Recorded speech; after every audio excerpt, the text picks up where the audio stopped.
So I note that quorum is present and call the meeting back to order. The next agenda item that we have is TE 6.23, request for a fence exemption to the Toronto Municipal Code Chapter 447 through 51, Don Valley Drive. I have two deputants listed. First is Timothy Kinnaird. Timothy, are you here?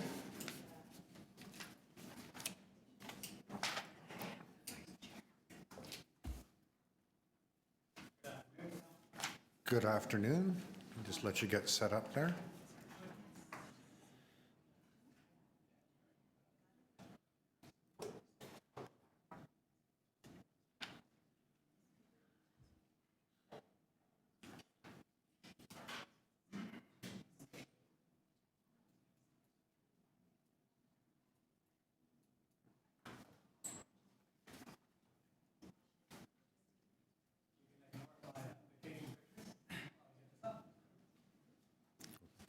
Take your time.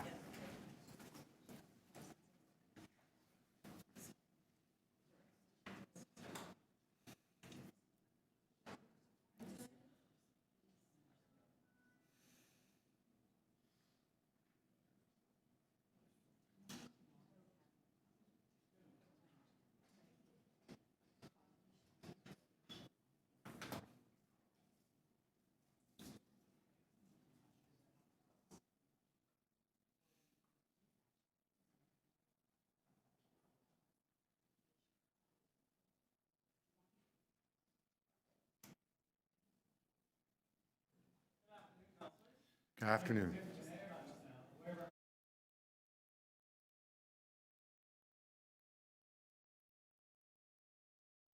An exemption. Now, as you realize, bylaws are of general application, and when asked for an exemption, there has to be something exceptional that would take it outside of the normal operation of the bylaws. In this case, this fence doesn't provide any exception to the rule regarding the bylaws, and I would suggest that just the fact that there are no exceptional characteristics of this fence, that it should be refused in terms of the application for an exemption. But I would like to note that the report to the city specifies one fence violation, which is a height violation. The fence exceeds 2 meters in height, and that is an obvious contravention of the bylaw that's relevant to fencing. But in my research of the fence, I've identified no less than 11 specific violations of the relevant bylaws that pertain to this fence. With respect to the fence itself, there is, under the bylaws, and I hope you've had a chance to review my submissions, and in those I've specified the exact bylaws, but I'm not going to go through them all. But generally, for the sake of just summarizing some of the violations here, essentially, the bylaws prohibit fences that do not comply with the applicable regulations of the city, and this obviously doesn't. Secondly, you will note that this fence is constructed of sheet metal or corrugated metal panels, and that material is specifically prohibited under the bylaws. So thirdly, bylaws prohibit the erection of any fences that are used materials that are not usually intended for use as permanent fencing. I would submit that this corrugated metal is usually used for wheat silos or industrial locations, but it certainly is inappropriate as a fencing material. And therefore, that's a third violation of the bylaws. Now, the report to the city has documented the excess height, so that's the fourth violation. And you will note that my client here has undertaken to show graphically, essentially, how far this exceeds the standard heights required under the bylaws. Now you will note that this is Mr. Vigatos. He has a post here, and that cross member is the 2 meter maximum height for fences under the bylaws. And as we go through these pictures, I'm not going to go through them all, but essentially, as he works his way down the fence, you will note how excessive is the height of the fence as he goes towards the end of the fence. And I would just to remind you, this fence is over 30 meters long. It's a third of a football field, and at places it's in excess of 3 meters high. So it creates quite the barrier. And I would note that you will note in this particular picture, the excess height, it appears that the fence is on a different gradient. Now that gradient, as you'll see, those logs that underpin the fence, is some grading that has been installed by the neighbor in strict contravention of the applicable bylaws. And I'll get to that later in terms of my objections to the grading. But I would assume that probably the city inspector probably measured from her side of the fence, and therefore we have some minimal variations or excesses of height measured from the neighbor's side. But from my client's side, you'll see that the excess height is quite extraordinary. The natural grade is where you see that stick is situated. The additional grade installed by the neighbor is indicated by those logs and the fill that is indicated in those materials.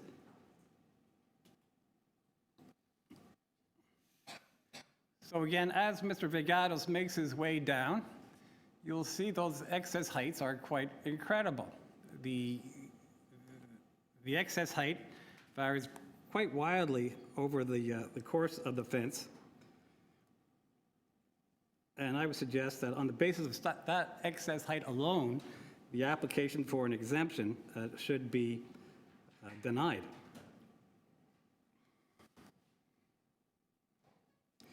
And again, these other pictures probably merely indicate the further excess, the extreme excess height of the fence.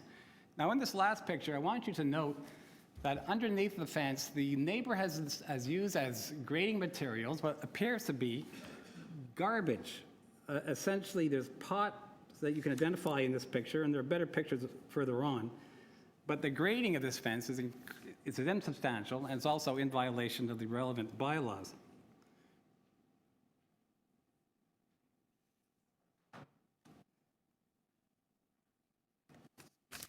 Now, outside of the fence, the fencing problems itself, this fence intersects 5 trees. Now, if I just may return back to the grading issue, here again is a close-up of the grading. This is what's spilling out from the neighbor's yard into my client's yard. It appears to be garbage bags, pottery, assorted masonry, and bricks.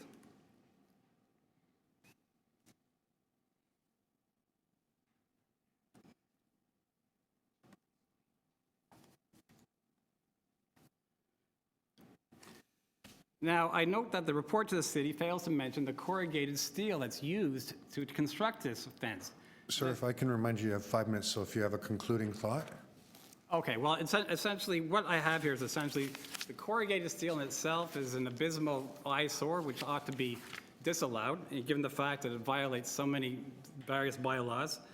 The fact that it intersects trees where she has nailed to the trees fence posts, and that's particularly prohibited by the bylaws that are relevant to tree protection.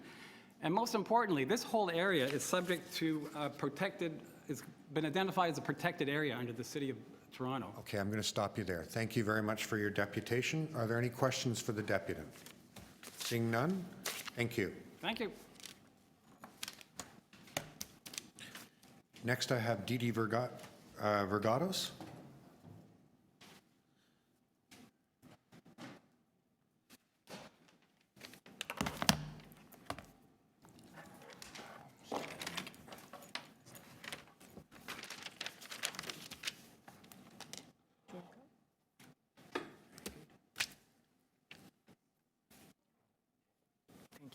While he's getting ready so that we can be efficient on time. Thank you for hearing us today. My name is Didi Vergatos, and I live next door to 51 Don Valley Drive, and I'm here representing my father in this case. As you know, the reason that we're here today is to dispute the fence. Okay.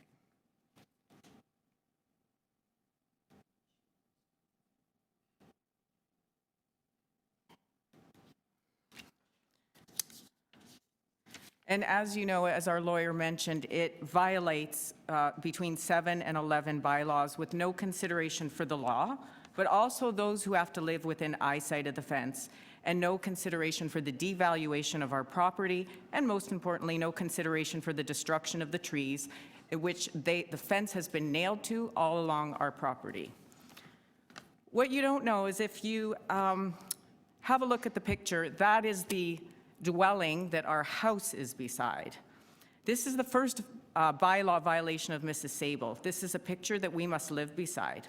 It's never been properly stuccoed, as was originally submitted in the building permit. At this point, at other points in Mrs. Sable's history, she's built a completely separate dwelling at the property of her home.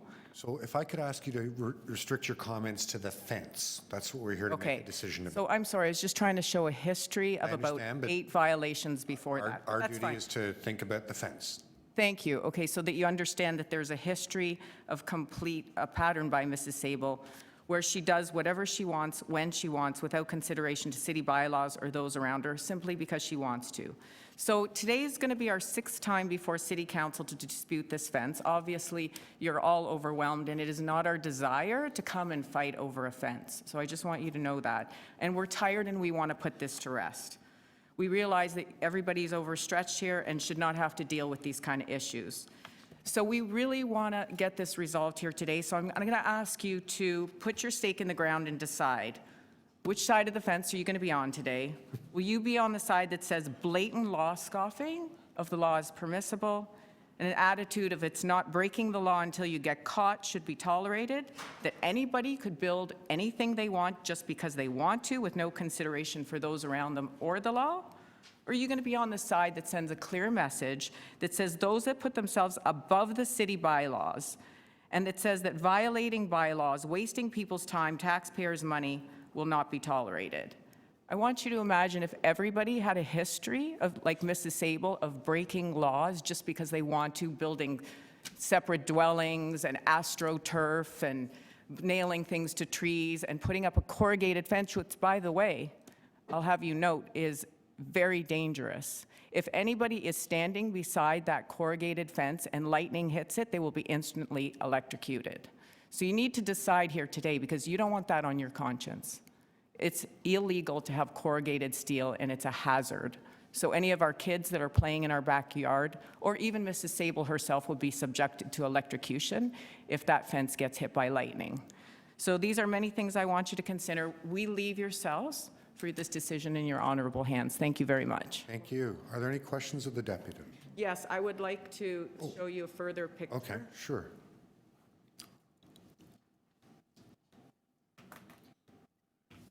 So it's been 3 years of this. This is what we have to live with seeing. The corrugated steel heats up and basically is not good for the plants that my father keeps trying to plant every year but cannot, because all the whatever she used to fill the thing, that the plastics that looks like it came from a Toronto landfill site, keeps spilling over and destroying all the plants in the garden. It's causing us a substantial amount of money, and we're not happy with that either. So just another consideration. Thank you. Thank you. Any questions of the deputy? Hi. Councillor Fletcher. Sorry it's taken 6 times to get to today. It's okay, it's not your fault. I just hate wasting city's Yeah. time for I such did see triviality. that there's a letter from the Electrical Safety Association, which came up in the past, that said that there is no danger with that corrugated fence because it's surrounded by wood. Have you seen that signed off by the ESA? Listen, they can sign off, but let's use common sense here. The fence is not grounded. Wood does not ground a fence. I'm sorry.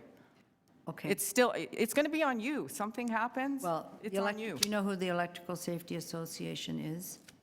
I know that the fence is not grounded. I'm sorry, that's common I'll sense. ask on Anybody everybody's- standing near a fence that's not grounded is going to get fried. I'll just ask the staff when I have a chance so we can all hear that answer. Good. Yeah. Thank you very much. Well, I'm sure Thank the you for staff all coming. here also has common sense. I mean, Are there any other questions? No? Thank you. Thank you. thank you. Are there any other members of the public who wish to make a deputation? Yes, hello. That's okay. No, you can go take your seat. Yeah. Did your father wish to speak as well? No? Okay, thank you. Yes.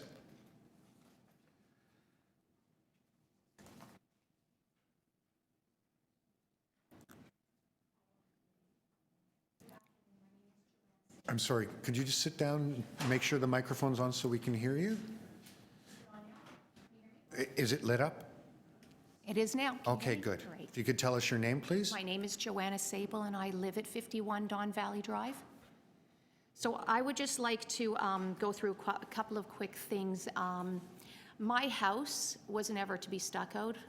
My home is an environmental house that was built 25 years ago with an R value of, which is higher than the houses that are being built right now. The house was designed to be, and it is a little different, very environmental in many ways. Okay, I In appreciate response all to that. the- We're yeah, here no, to we're get moving to the information fence about the right now. fence. I was just responding to their comments. And that's fine. So Information about the in fence. response to the fence, and I apologize for this, I really, when I hired a landscape architect, believed that he knew acceptable materials.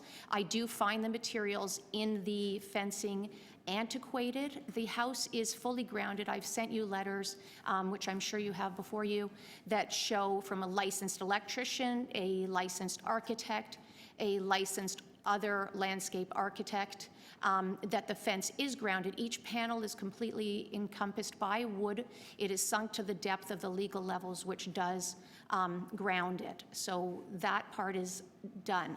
The next thing is I live on a ravine system where my property is the last flatland. It then sinks, as most ravines do, into different movements, and it gradiates quite down.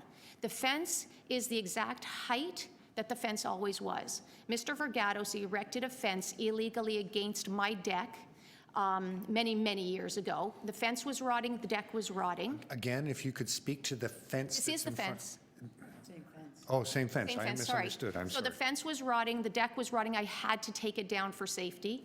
I erected the exact same height. There is an absolute variance. The variance is due on his property. This is not a mutual fence. I just had the property resurveyed, and it is 3 inches on my side. It is a 100% my fence. As to anything that's under the fence, I cannot access the fence from my property. So if there's garbage, it was certainly not me who put it there. I would never put garbage, I would never make an environmental house to put garbage down. The fence is also recyclable materials. I'm not going to go into all the letters that you already have before you. Again, I don't need to be redundant, so if there's any questions or anything I can be of service, I'd be happy to. Okay, thank you very much. Are there any questions of the deputy? No, seeing none. Thank you for your time. Thank you for your... Are there any other members of the public who want to make a deputation? There's no one else in the room. So we'll bring it into committee. Are there any questions of staff? Councillor Fletcher.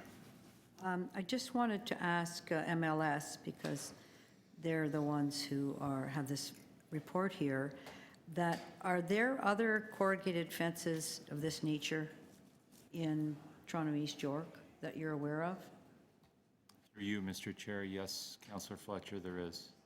And the Electrical Safety Association has commented. I think that's correct, if I see that letter. Correct, yeah. Originally, when this report was tabled last year, I believe it was April, Community Council, some of the correspondence included a letter from Electrical Service Company to say that it was properly grounded and there was no issues with the fence. So I would assume that any of these other corrugated fences that exist would also have the same condition? They would have been grounded. Yes, I would assume so. Okay, and I just want to ask our solicitor that essentially, where is she over there? Hi, Ms. Matsumoto, that the role of the Toronto and East York Committee is to make decisions on exemptions. So we might make fence exemptions, we'll make natural lawn exemptions, et cetera. That's correct. And we can grant an exemption or deny that. And that's perfectly legal. Whatever we do here has the rule of law attached to it. That's your prerogative to do. Pardon me? That's your prerogative to do in this committee. We're given that by the city. That's correct. Okay, thank you very much. Are there any other questions? Seeing none, to speak, Councillor Fletcher. Yes, thank you. This is a very difficult file, and I am going to move a motion to approve that exemption. This has been here since last April. I believe it's been in front of this committee 4 times, and it's now time to make a decision, because I think that keeping this at bay longer by another deferral would not be good for either of the neighbors. This is a very contentious fence, and I've received some correspondence from other neighbors that are fine with that. I've received correspondence from the law firm representing the family, and I've received a number of different things about this fence. Really and truly, I've never seen so much correspondence about a fence in my whole time on Toronto East York Community Council. These aren't easy decisions to make, but I believe that it would be best. I am convinced, and I'll tell this to the family, the Regatos family, that the corrugated metal, as our staff have said, is safe and that it is grounded. And I see the lawyer shaking his head, but I know. Sir? We're in committee now. Thank you. And there are other corrugated fences around. I would assume our professional staff would be very clear with me if this was somehow an inappropriate material, and they would definitely say that can't remain. So I'm assuming that we all have the same respect for the ability of our staff to give us good advice, and that advice is that there is nothing unwarranted about having this type of corrugated fence in a yard. And I want to underscore that. And we don't normally have lawyers at the committee, and we don't go back and forth, but I'm just letting you know that I'm comfortable with that advice from our staff, and that this is where we make these types of difficult decisions. So I will be moving today, and I want to thank everybody for their patience over this long time that this has been in front of this committee. I want to say that it is probably leading to a lot of frustration and anxiety from both neighbors because it hasn't been dealt with. And I think that's very unfortunate that this was brought forward now to this committee. I don't have the same history, but I have read everything in this file. And in this case, again, after apologizing to everyone for it being here, I believe this is its 5th time in front of this committee that I am going to ask the committee to support the exemption for the fence. Thank you. Thank you. Are there any questions of the mover? No? Anyone else to speak? No? On Councillor Fletcher's motion, all those in favor? Opposed? That carries. Thank you Could I very have a much. recorded vote, please? Okay. Recorded vote. Councillor Bradford, Councillor Fletcher, Councillor Perks, Councillor Wong-Tam, Councillor Matlow. That is unanimous. Thank you. Thank you. The next item is TE 6.23, request for a fence, oh, sorry, that's the one we just did. TE 6.24, front yard parking appeal, 356 Bartlett Avenue North. I have a speaker listed, Baz Bag. Baz? No? So this item is in Ward 9. Councillor Bailau's not here. So you know what? We'll hold it. The clerk's officer are looking out for her. Blah, blah, blah. Long day. Okay, hold that down till we can get in touch with Councillor Bailau. Next, we have TE 6.39, installation removal of on-street accessible parking spaces.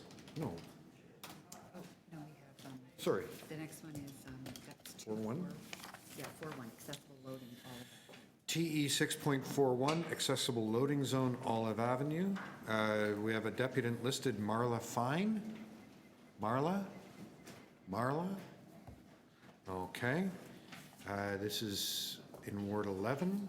Councillor Layton is not here. Anna's not here. We're waiting for someone to contact her office. Councillor Layton said he would be back. Guys, seriously? Okay.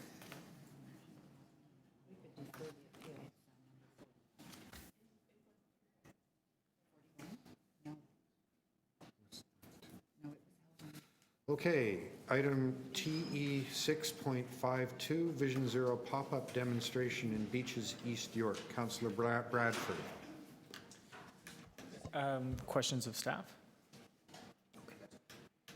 Yeah? Yep, okay. So I just wanted to ask staff, on the decision history, we came forward with this on March 19th. Basically, in that conversation report, we were looking for direction on how to implement this. We had some parameters set forward that came from 880 cities, and you've had an opportunity to work with them and do consultation and arrive at a set of dates for this event. Is that correct? Through the chair, that's correct.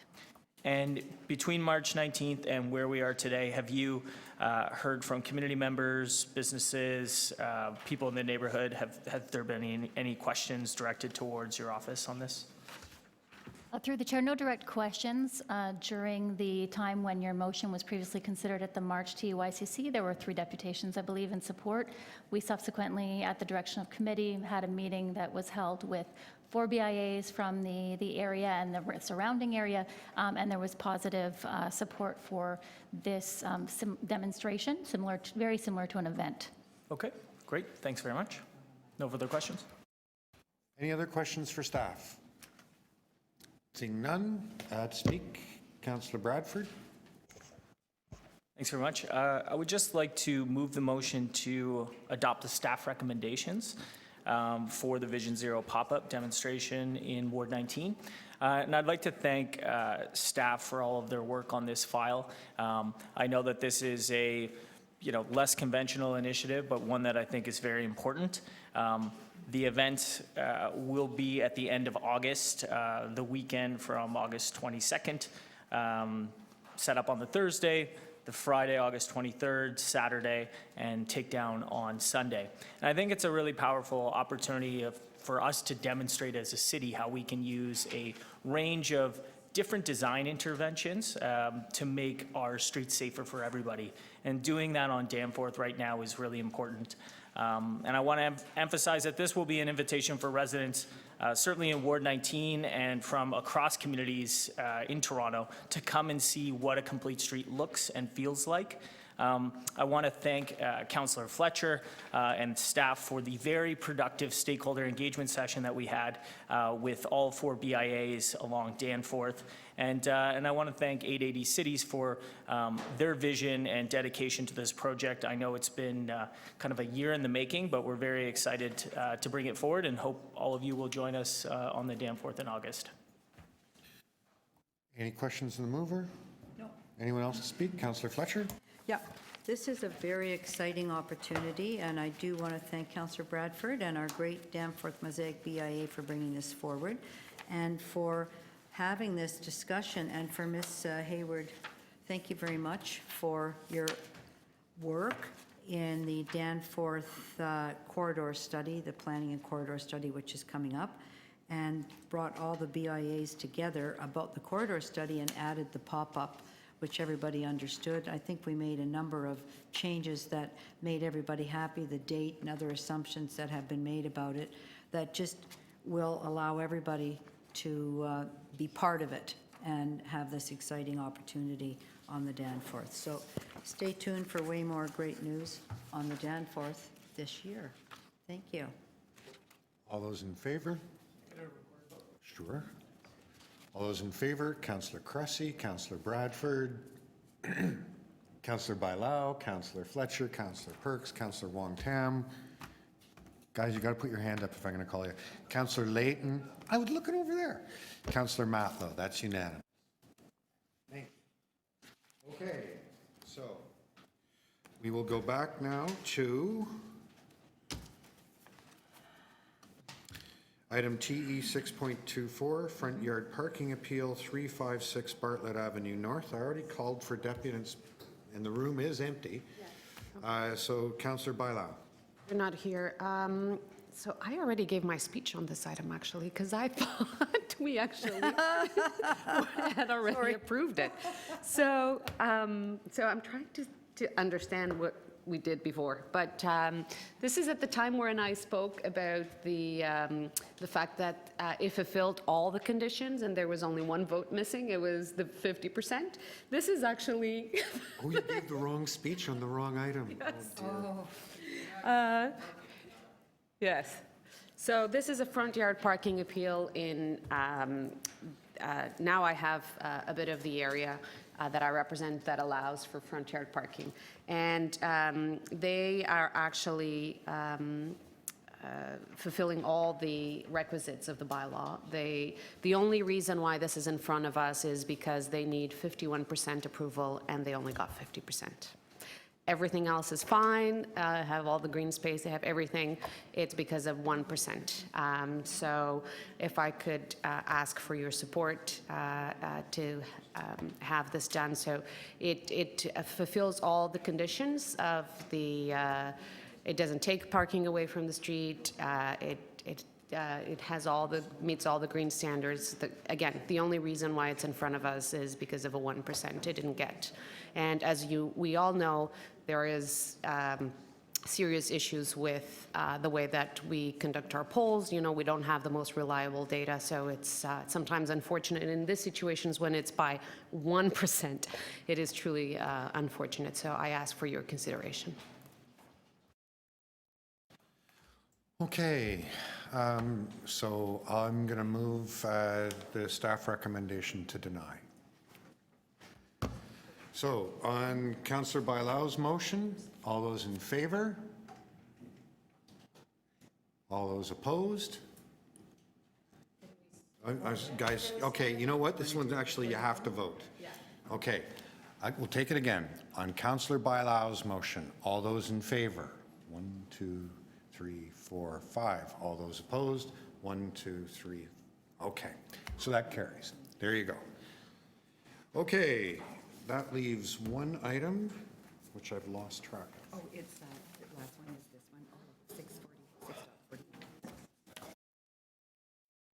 TE 6.41, accessible loading zone, Olive Avenue. I see there are no deputants here. Any questions of staff? No. Councillor Layton. I'll move the recommendations in the report. Move the recommendations in the report. All those in favor? Opposed? Carried. Who's got the bills? There,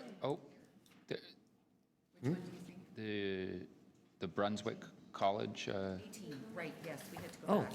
sorry, we have to go back and do 18? that's okay. Does it need to be reopened? There's also one other one that was introduced late of mine. we did that. You did that? That's fine. Yeah. Okay, that's good. Thank you.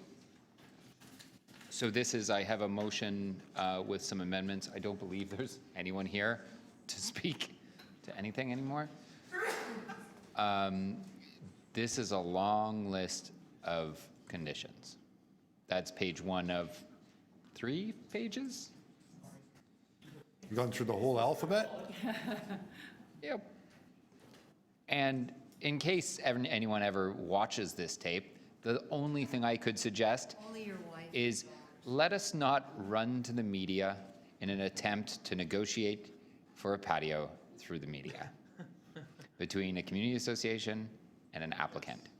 Not the brightest of ideas. This would have been approved last month had we all not been working on what our response is for to the media instead of working on these conditions. But we'll get there. Can we add another condition? No. Do not go to the media? Yeah. Lose your patio? No, that would be restricting their speech. So, on Councillor Layton's motion, all those in favor? All those opposed? That carries.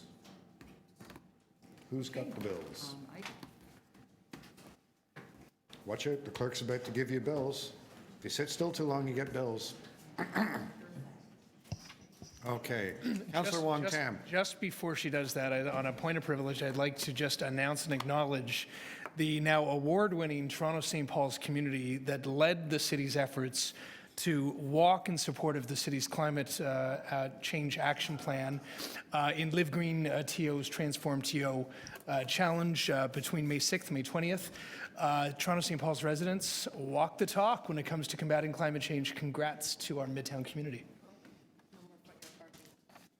Okay, Thank you. Congratulations. Construction, you can't drive there anyway. It's easier to get through Midtown walking these days, it's true. Yeah. Councillor Wong-Tam, you have a bill, a motion. Yes, thank you very much. I move that the Toronto and East York Community Council pass and declare as bylaws Bills 823 to 852 prepared for May 22nd, 2019, meeting 6 of the Community Council. All those in favor? Opposed? Carried. Councillor Layton, you have a motion.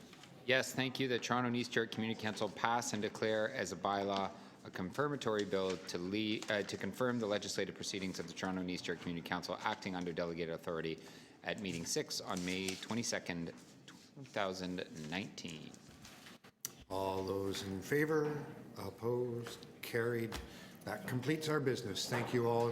You've been great.